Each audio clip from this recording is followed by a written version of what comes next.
if the peace deal will be achieved, are you going to be willing to send American peacekeepers to Ukraine? Well, we're going to work with Ukraine, we're going to work with everybody, and we're going to make sure that if there's peace, the peace is going to stay long-term. This is very long-term. We're not talking about a 2-year peace and then we end up in this mess again. We're going to make sure that everything's good. We'll work with Russia, we're going to work with Ukraine, and we're going to make sure it works. And I think if we can get to peace, it's going to work. I have no doubt about it. Your team has talked about security guarantees. Could that involve U.S. troops? Would you rule that out in the future?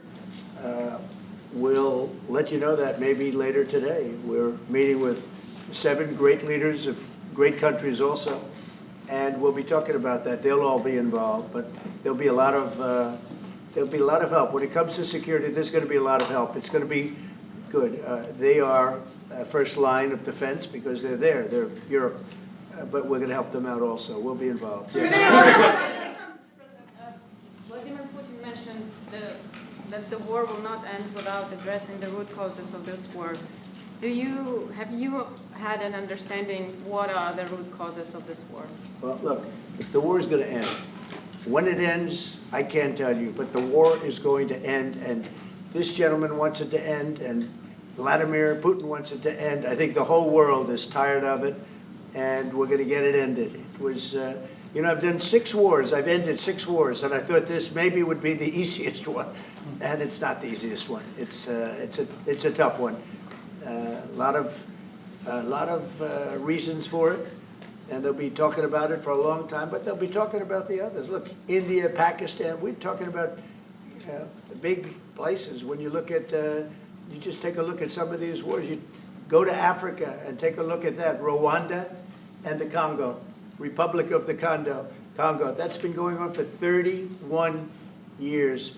And so we've done a total of 6, and we really have 6, not including the fact that we obliterated, and it turned out to be a total obliteration, the nuclear, as you said, the future nuclear capability of Iran. And this one, I think we're going to get solved also. I feel confident we're going to get it solved. Thank you, Mr. President. Can you tell us about your conversations with European leaders and what they need to see to support an end to the war? Yeah, well, we're going to be meeting with a great representative group and 7 very powerful, very big countries, and great people, all friends of mine and friends of yours. And we're going to have some suggestions made. They want to see peace. They would like to see peace.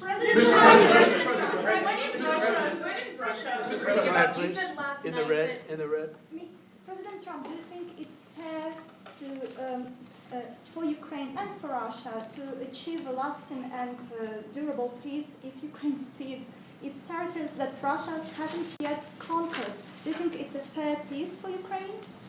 We're going to have a lasting peace. Just to answer the first part of your question, we're going to have a lasting peace. I hope it's going to be immediately.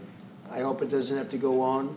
And I think people of the whole world is going to be very happy when that's announced. Mr. President, you posted on social media, Mr. President, a very touching letter from the First Lady. And the letter was hand-delivered to President Putin. And it calls for an end to the war, essentially, because of the children and the children's future.